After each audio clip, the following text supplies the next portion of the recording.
umusozi w'umurongo wo kwezwa ari wo kwezwa cano. Reka tugushimire uburyo wongeye kubana natwe muri umwanya. Uyu munsi tugiye gusoreza hamwe ihame rya 7 mu mahame 28 y'ukuri kwa Bibiliya, adusobanurira kugira ngo tumenye urufatiro twubatseho. Mbese waba uha agaciro icyo Kristo yagukoreye ku musaraba wa Karuvari? Mbese isezerano ry'ubuntu bw'Imana cyangwa se ubuntu Imana igirira umunyabyaha ryashojwe rite? Ibyo byose urabikurikira cyangwa se urabisobanukirwa muri iki kiganiro. Reka nkwibutse ko muri ibiganiro ukomeje kubana nawe ari KAYISHEMA Joel. Dusenge. Data mwiza uri mu ijuru, turagushima kandi turaguhimbaza kuko uri byose.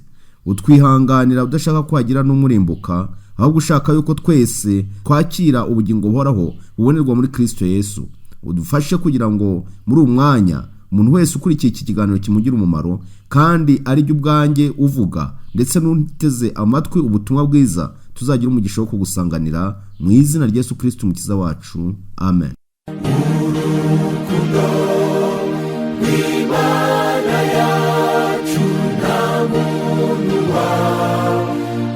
warurondora, rusakuzi kirere cyose rugerano munsi y'isi.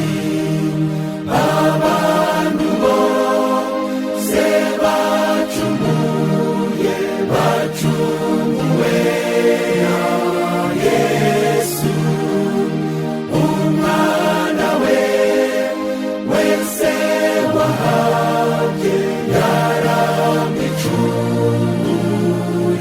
yaramwicunguriye. Mbega urukundo rutangaje rutagira urugero, abera bazaruririmba ibihe bidashira.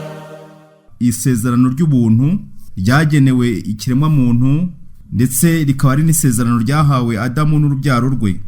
Isezerano ryatanzwe igihe cyo kugwa. Mbere yo kuvuga igihano cy'icyaha cy'abantu babiri ba mbere baguye, Imana yabanje kubaha ibyiringiro, itangiza isezerano ry'ubuntu ivuga iti, nzashyira urwango hagati yawe. Ubwo ni ukuvuga ngo uru rwango Imana yashaka kuvuga hano yari irimo ivuga Satani, ngo n'uyu mugore no hagati y'urubyaro rwawe n'urwe. Umugore Eva yarahagarariye itorero ry'Imana cyangwa se umuryango w'Imana. Ubutumwa bw'Imana bwazanye ibyiringiro kubera ko bwatangazaga ko Satani azatsindwa. Gutsindwa kwa Satani ni kira gihe ibye byatangajwe kugira ngo ibyo umuntu azakora byose urubyaro rwa Adamu rubeho rufite ibyiringiro by'uko iherezo kunesha kuri mu ruhande rwabo cyangwa se mu ruhande rw'ibiremwa byaremwe n'Imana, bitewe nuko bari bahawe isezerano ryo gucungurwa. Ubu butumwa rero ni ubutumwa bwazanye ibyiringiro. Nubwo yashyize inyoko muntu mu bushukanyi, byanze bikunze yagombaga gutsindwa. Isezerano ryari rishyizwe hagati y'Imana n'abantu. Bwa mbere binyuze mu buntu bwayo, Imana basezeraniye ko izabera igihome kibakingira ibyaha, ikazashyira urwango hagati y'inzoka n'umugore no hagati y'abakozi ba Satani ubwoko bw'Imana. Ibyo byari guca umubano w'umuntu na Satani, bigakingura umushyikirano uvuguruye n'Imana. Uko ibinyejana bihita ibindi bigataha, hazaba intambara igomba gukomeza hagati y'itorero ry'Imana na Satani. Iyi ntambara yatangiriye mu ijuru ikomereza ku isi kandi izagira iherezo. Iyo ntambara yagombaga gukomera cyane mu rupfu rwa Yesu, we rubyaro rw'umugore wahanuwe. I Karuvari Satani yaratsinzwe. Nubwo urubyaro rw'umugore rwakomerekejwe, nyirabayazana w'icyaha yaratsinzwe. Abemera bose impano y'ubuntu bw'Imana bazahura n'urwango rwa Satani mu rugamba barwana nawe. Kubwo kwizera bazasangira n'umukiza intsinzi y'i Karuvari. Tugomba kumenya ko nta bumwe buri hagati yo gukiranuka no gukiranirwa, nta mushyikirano urimo, ahubwo tubona yuko ari urugamba. Isezerano ryateguwe rero mbere y'irema, niryo sezerano ryabwiwe cyangwa se ryatangarijwe Adamu. Isezerano ry'ubuntu ntabwo ryabayeho nyuma yo kugwa k'umuntu. Bibiliya ivuga yuko mbere y'iremwa abagize ubumana bari barasezeranye hagati yabo ko bagombaga gutabara inyoko muntu mu gihe yaramuka iguye mu cyaha. Pawulo avuga ko Imana yadutoranirije muri we, uvugwa nta wundi ni Kristo, kandi ikadutoranya isi itararemwa kugira ngo tube abera tutariho umugayo imbere yayo, kuko yabigambiriye kera kubw'urukundo rwayo ko duhinduka abana bayo tubiheshejwe na Yesu Kristo kubw'ineza y'ubushake bwayo, kugira ngo ubuntu bwayo butagira akagero ubushimwe ubwo yaduhereye mu mukunzi wayo, nk'uko tubona mu rwandiko Pawulo yandikiye Abanya-Efeso mu gice cya mbere umurongo wa 4 kugeza wa 6, ndetse no mu rwa 2 rwa Timoteyo igice cya mbere umurongo wa 9. Avuga ku gitambo cyo gucungurwa cyatanzwe na Kristo, Petero we avuga ko Imana yari yaragennye ko Kristo akora ibyo mbere y'uko isi iremwa, nk'uko tubona mu rwandiko rwa mbere igice cya mbere umurongo wa 20. Isezerano rishingiye ku rufatiro rutajegajega. Iryo sezerano ni indahiro y'Imana ubwayo, nk'uko tubibona mu Baheburayo igice cya 6 umurongo wa 18. Yesu aba umwishingizi w'iryo sezerano. Umwishingizi ni umuntu wishingira umwenda cyangwa icyo yemeje mu gihe undi atishoboye. Kristo yemeye kuba umwishingizi igihe cyose umuntu yashoboraga kugwa mu cyaha. Ingaruka zose zari kumushyirwaho, yagombaga kwishyura ikiguzi cyose cyo gucungurwa kwabo, akaba n'impongano y'icyaha cyabo, kandi agakora ibyo amategeko y'Imana yari yishwe yasabaga byose. Nta muntu n'umwe cyangwa marayika washoboraga kuzuza iyo nshingano. Kristo wenyine umuremyi uhagarariye ikiremwa muntu ne wenyine washoboraga kwishyura uwo mwenda, nk'uko tubibona mu rwandiko Pawulo yandikiye Abanyaroma igice cya 5 umurongo wa 12 kugeza 21, yewe no mu rwandiko rwa mbere rwandikiwe Abanyakorinto mu gice cya 15 umurongo wa 22. Ni amasomo agenda agaragaza ko icyo Kristo yakoze ari we wenyine wabashaga kugikora. Umwana w'Imana ntabwo ari umwishingizi w'isezerano gusa, ahubwo ni n'umuhuza cyangwa ukira mu bikorwa. Ubusobanuro bw'inshingano ye nk'Imana yabaye umwana w'umuntu bugaragaza igikorwa cy'umurimo we. Aravuga ati, kuko ntavanywe mu ijuru no gukora ibyo nishakiye, ahubwo nazanywe no gukora ibyo uwantumye ashaka. Ibi ni Kristo ubwe wabihamije mu butumwa bwiza tubona bwanditswe na Yohana igice cya 6 umurongo wa 38, ndetse n'igice cya 5 umurongo wa 30 n'uwa 43. Ubushake bwa Data ni ubuhe rero? Nuko umuntu wese witegereza umwana akamwizera ahabwa ubugingo buhoraho. Ibi Kristo yabisobanuye nanone muri kiriya gice cya 6 ku murongo wa 40. Umuntu wese witegereza umwana w'umuntu si ukumwitegereza gusa, ahubwo akamwizera ahabwa ubugingo buhoraho. Ubu nibwo bugingo buhoraho, ko bakumenya bakamenya n'uwo watumye ari Yesu Kristo. Ni ubwe wabwiraga bamwumva ati bakwiye kukumenya ko ari we Mana y'ukuri yonyine, bakamenya n'uwo watumye. Ntabwo Imana yigeze igena ko Petero ari we uzaba umuhuza w'Imana n'abantu cyangwa ngo akize abantu. Nta nubwo Imana yigeze igena ko Mariya ari uzacungura abanyabyaha, ahubwo ni ngo Yesu Kristo wenyine niwe muhongano y'ibyaha by'abari mu isi. Kabone nubwo dushobora kubyara abana beza cyangwa se tukagira abantu b'inyangamugayo mu miryango, nta n'umwe ushobora kudukuraho icyaha. Impongano yaratanzwe n'imwe rukumbi, ni Yesu Kristo. Ku iherezo rero by'umurimo we, Yesu Kristo yahamije uburyo yashyize mu bikorwa ubushake bwa Se, avuga ati, nakubahirije mu isi nk'uko narangije umurimo wampaye gukora. Amina. Ibi tubona mu butumwa bwiza bwanditswe na Yohana igice cya 14 umurongo wa 4. Kristo ntabwo yigeze abikigwari ngo nanirwo gusohoza inshingano yahawe na Data wa twese, ndetse n'inshingano yaje afitanye na Mwuka Wera. Ku musaraba w'i Karuvari, Yesu yujuje icyo yagambiriye cyo kuba umwishingizi w'inyoko muntu kubw'isezerano. Ijwi rye ubwe yavuze mu magambo aranguruye agira ati, birarangiye. Nuvuga ngo igikorwa cyari kirangiye nta kindi, nuko umunyabyaha yaracunguwe kandi yaratsindishijwe by'iteka ryose. Tubibona muri Yohana igice cya 19 umurongo wa 30. Akoresheje ubugingo bwe yakuyeho igihano cyasabwaga kubwo kwica amategeko y'Imana, bityo agakiza gasesuye inyoko muntu yemera kukakira. Ntabwo agakiza katanzwe kugira ngo kaba ko kunyanyagiza gusa, ahubwo nuvuga ngo uwemera kukakira.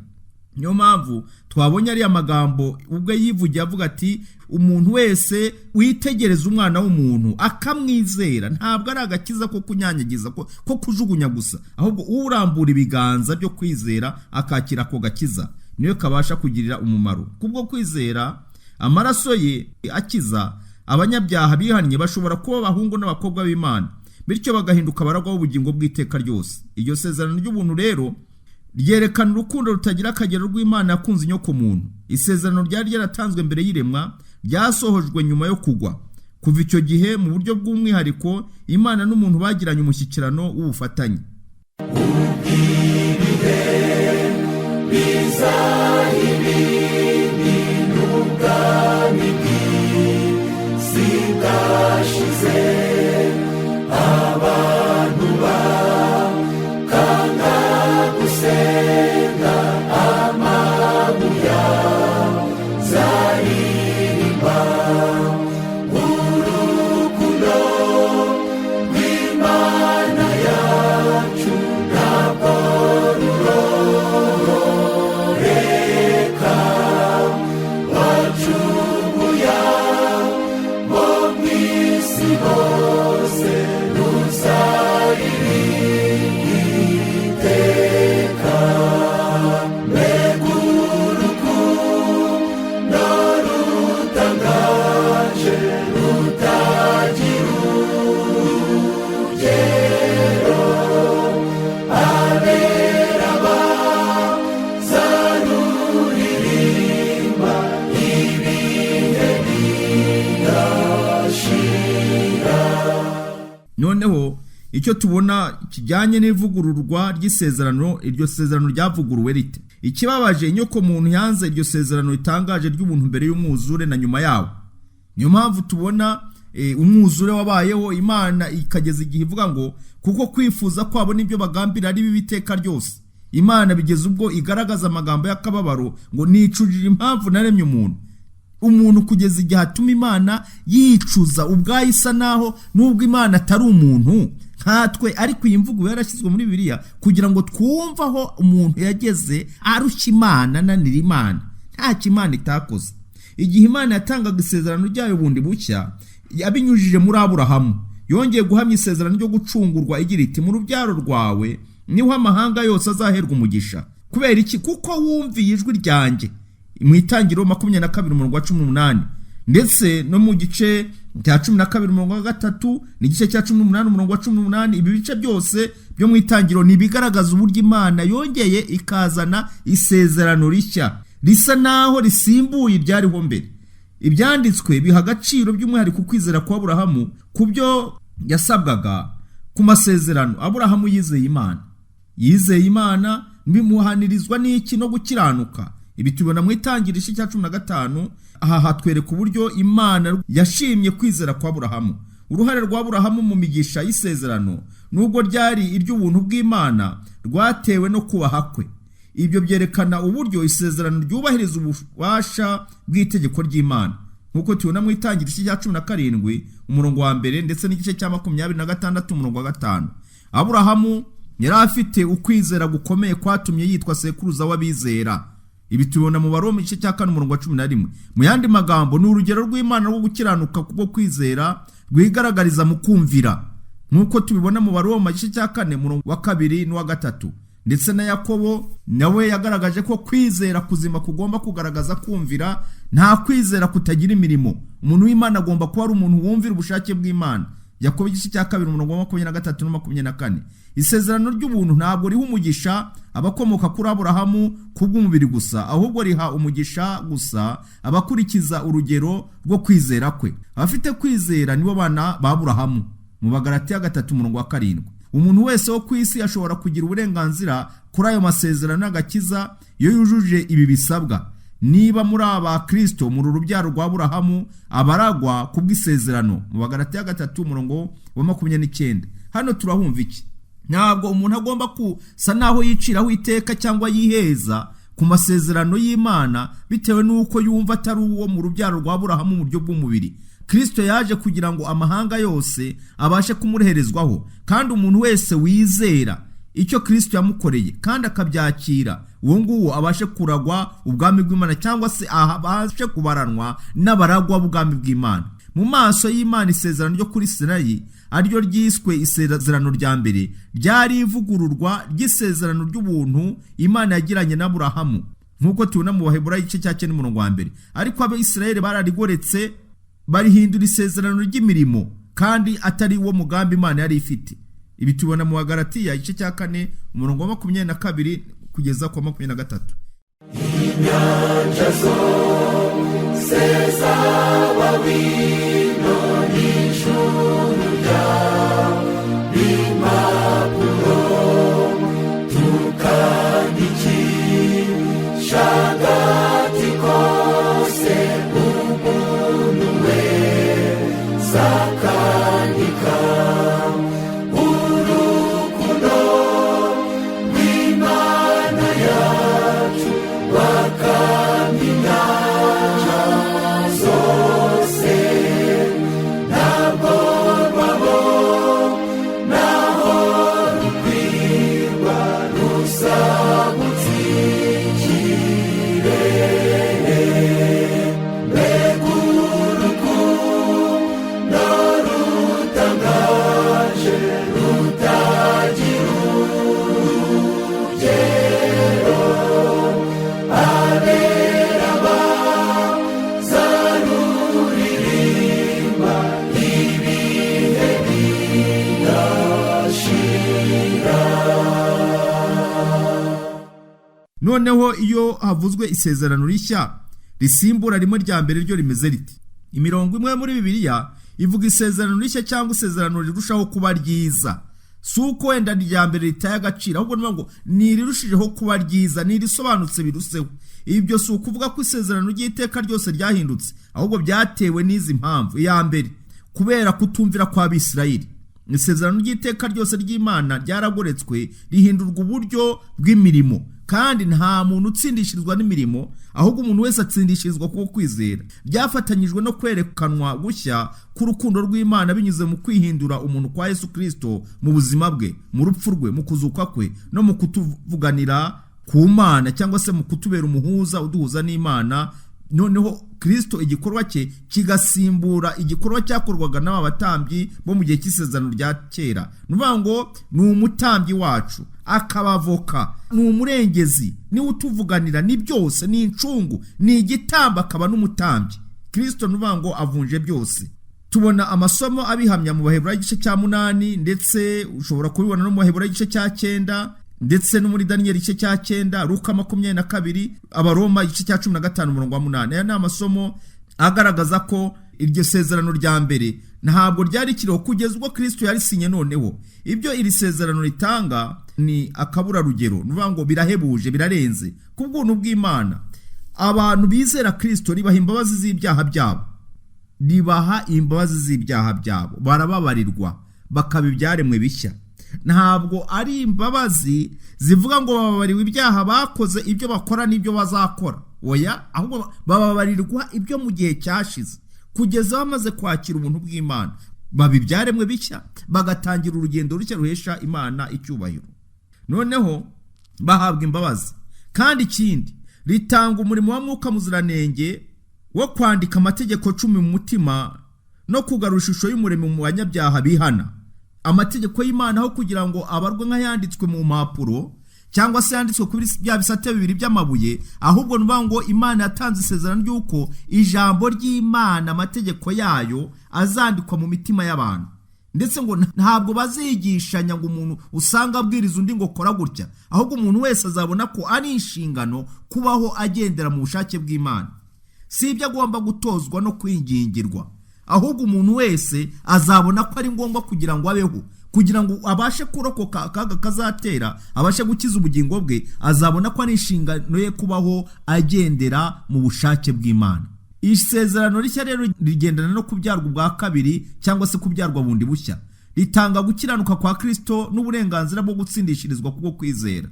Ukugirwa mushya k'umutima bituma habaho guhinduka kw'abantu, bityo bakera imbuto za Mwuka Wera, arizo rukundo, ibyishimo, amahoro, kwihangana, kugira neza, imico myiza, kudahemuka, kugwa neza, ndetse no kwirinda. Ijambo ry'Imana rikomeza rinavuga ngo abakora ibimeze bityo nta mategeko abasha kubihanira. Kubwo ububasha bw'ubuntu bukiza bwa Kristo, bashobora kugenda nk'uko Yesu yagendaga, bishimira buri munsi ibinezeza Imana. Ibyiringiro rukumbi by'inyoko muntu yangiritse nibyo kwemera kwinginga kw'Imana iturarikira kwinjira mu isezerano ryayo ry'ubuntu. Kubwo kwizera Yesu Kristo dushobora kugirana umushyikirano uduhesha kw'abana b'Imana n'abaraganwa ubwami na Kristo. Iri hame naha turisoreje. Imana idufashe rwose, kuko ahangaha ngira ngo twigiyemo ibintu byinshi cyane mu bijyanye na kamere muntu, uburyo umuntu agomba kwisobanukirwa, akamenya uwo ari we, akamenya inkomoko ye. Ndetse tubona yuko umugabo n'umugore baremwe mu ishusho y'Imana, buri wese afite umwihariko w'ibimuranga, ubushobozi n'umudendezo byo gutekereza no gukora. Ariko ibyo ngibyo bikaba nanone bitabasha gutuma umuntu avuga ngo jyewe mfite umudendezo wanjye n'uburenganzira bwanjye. Oya, ahubwo twabonye ko ibyo byose Imana yabikoze, yabihaye umuntu mu buryo bwo kugira ngo umuntu ayiheshe icyubahiro. Muri iri hame twabonyemo inkomoko yacu, tubona ndetse ubumwe bw'ibigize umuntu, uburyo umubiri wacu, umwuka wacu, ubwenge bwacu, ibyo byose ari ibigomba gutuma Imana ihabwa icyubahiro. Ubugingo bw'umuntu twabonye yuko umuntu yahindutse ubugingo buzima biturutse ku Mana. Ntabwo turi ibiremwa byakomotse ku dukoko cyangwa se inyamaswa. Nta nubwo hazabaho umuntu wategereza ngo noneho ngo kubera ko nanjye nkomoka ku nyamaswa nzagira umwuzukuru w'inyamaswa.